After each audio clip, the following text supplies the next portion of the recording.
our next story, it's not exactly the same, but it's definitely related. Close enough. And so before I even tell folks what it is, Stephanie, you sent a text message to Terrance and I.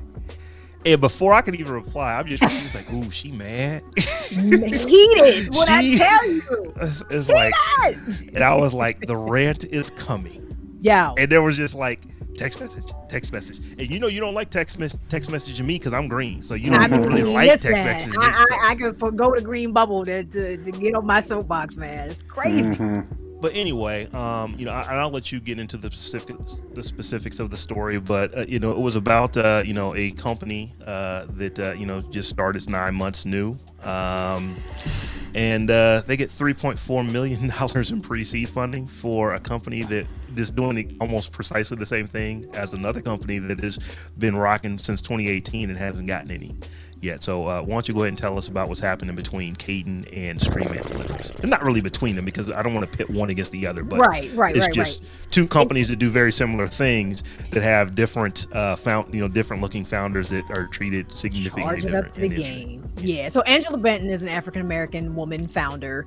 She's been in the game since the 90s, when that CNN documentary about the New Me Accelerator came out, and she's probably doing stuff even before then, but that's what got her popular and blew her up. She had an accelerator in the Valley where a bunch of startup founders came in, and she's been responsible for, I think, $48 million in exits from founders over the years.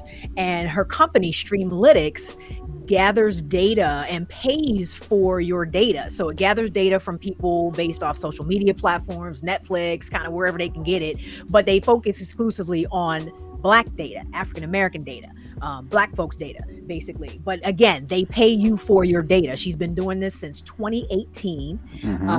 She just reached 500 million data points last September, and now here come this other joker out of nowhere who had been chilling on an island for the last year and a half, and then decided, well, let me go make another company up and collect people's data and pay people for their data.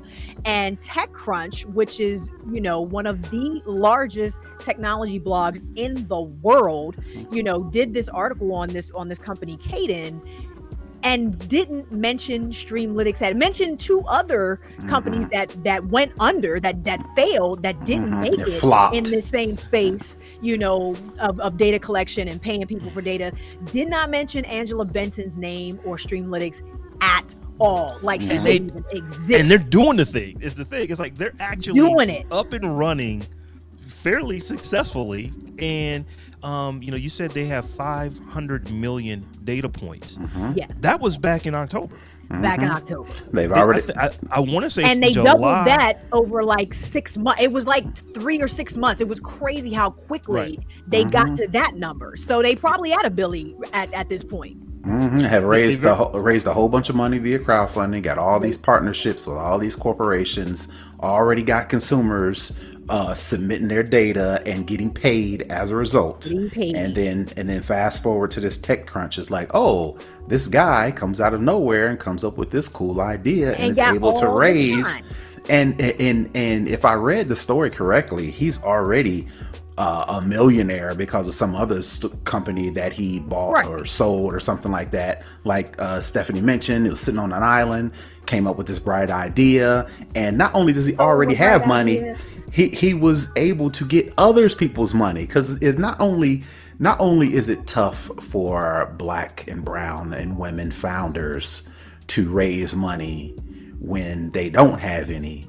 You can get a founder that's already got skin in the game, has already had successful exits and already done this and that and the other, and it's still hard for them to raise money, versus these other people can come out of the game and be like, hey, I've got this idea. And to not make matters worse, so I originally sent the message because I was I think I was on Apple News or doing something. I sent the message. Does this company sound familiar, right? I take it back. I got it from Twitter because my homegirl, Lynn Johnson, she tweeted about it And then I saw the story. I was like, hey, this looks familiar, right? So me and her had a conversation on Twitter.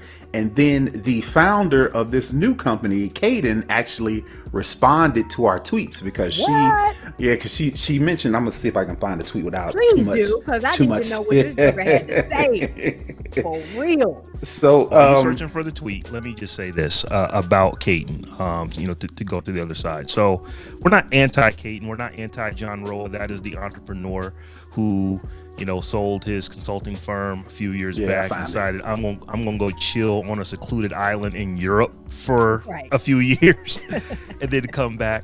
It's like, he had an idea.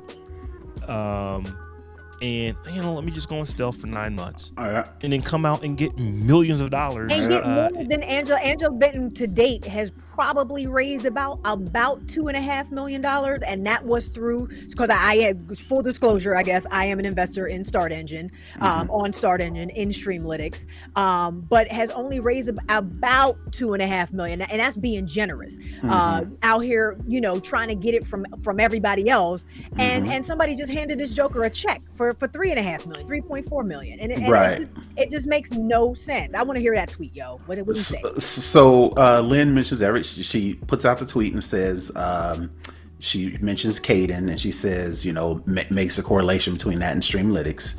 My reply was, $3.5 million out the gate must be nice. Right. And she says, yeah. And Lynn says, yeah, I think they're investing in the CEO, which is another thing. It's like they tell us all day long, you got to solve a problem, and you got to do this, and you got to do that, and you got to do this, and you got to do that. And in the end, they can just invest in this dude because, hey, we like you, because we like him, right? He looks like us, right? So then I reply, investing in a person ... must be nice, right? And then he responds and says, they're investing in me, sure, but also the team and the vision. But let's not pretend it's easy. This is after 24 years of grinding him. I'm assuming him. Right. After 24 years of grinding, when absolutely no one would invest in me. And then she says, Lynn says, I like the idea of zero party. I'm not sure what zero party data. I think that's when you give your data directly to a company for some sort of compensation without going through a middleman or something like that. Right. And then he says, I applauded the idea of zero party. This is Lynn talking. I'm a crowd investor in Streamlytics, and I'm a zero party daily cheerleader. So no ill will here. Generally speaking, people of color and women in tech founders are underrepresented. And he responds, didn't mean it like that at all. Just wanted to point out, since the general narrative is somehow he felt some kind of way because he got triggered because he was getting called out. Right. Since the general narrative is somehow easy or given to raise capital under certain conditions, and it's not. I'm from he has to make sure I'm from an immigrant household, and have seen all the angles along the way. Thanks for your support. So he pulled out my best friend's black card. Right. I'm from an immigrant. Come on. And don't look again. That made it personal because I'm like again, you're killing me right now, Smalls. Again, what Rob said, no ill will, do your thing, capitalize on an opportunity, but let's not pretend the game is rigged either for or against. However you want to look at it, it's easier for others, and there's been a lot of hoops that other people have had to jump through to get the same, if not equal, shine. So absolutely. I just want to make one more quick point too about this. So I went on TechCrunch and I searched for Angela Benton. She hasn't been featured on that website since 2015. That's number one. So that's a problem. And if you want to try to use that same black TikTok creators argument about, black founders don't have enough press and publicity. She had a article go out on Global Newswire, which is a global PR wire service, one of probably the largest PR wire service that every media publication worth their salt would probably have picked up on September 10th, 2021, with the announcement that she doubled her growth in 1 month and had 500 million data points. Now, any tech blog that gave a damn about tech news or just needs news in general, saw a headline that a company had 500 million data points and doubled in 1 month, you would write about that story. you would Yep. pick that story up, regardless, and you should have, regardless of who it was. But because it was a sister, you decided it wasn't newsworthy. This was on September 10th, and she put it out there like you're supposed to advertise stuff. Right, and that goes like you said. I'm like trying you to said, calm down because I'm about to start cursing a bit here, and this is a family show, so I want to keep it clean. But this is ridiculous. This is ridiculous. And that goes back to your original point in the first story, like you mentioned. It's like, all y'all have to do is, and then you got case in point. And then when you do it, you still don't get what you deserve. So again, let me ask the question again: is this willful ignorance? Or is this strategy actual institutionalized? Okay, well, we're not going to give this sister her shine, but we want to make sure we point out people who look like us or who are doing things, or like you said, investing in people that we want to see shine versus maybe just ignoring or not even deciding. Okay, that's not the type of story that our readers want to read. I don't care. It's a 500 million data points, and that's newsworthy. Right. In a month, that's newsworthy. I don't care who your readers are and what they care about. That's technology newsworthy content. Talk about it. Right.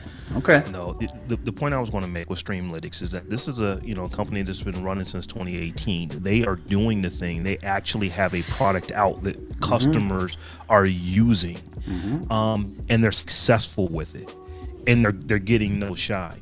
I want to make this point very clear. This is not an anti-Caton. This is not an founder of Caton. You said it, Rob. You said it 3 times. We got it. Right. We got it. I want to make sure I'm putting that out there because this is not that. We're not hating the player. We hating the game. One thing. Right. One exactly. thing is not like the other. It's like we're not hating the player. We hating the game. Been in stealth the for 9 months. Nobody heard of you except for the investors you were talking to. You go pull this amount of money and you're going to release something hopefully in the next 6 months. Here's a company that is doing this. They've been doing it.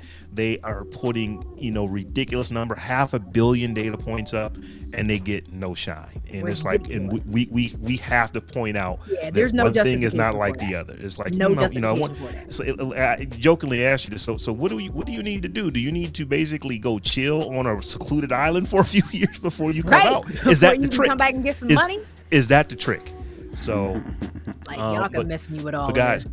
as all I said, the more reason the tech John is so important to highlight things like this. So subscribe, download, hit up our Patreon, make sure we can continue to bring y'all this kind of much needed spotlight shining on these types of disparities in the technology community.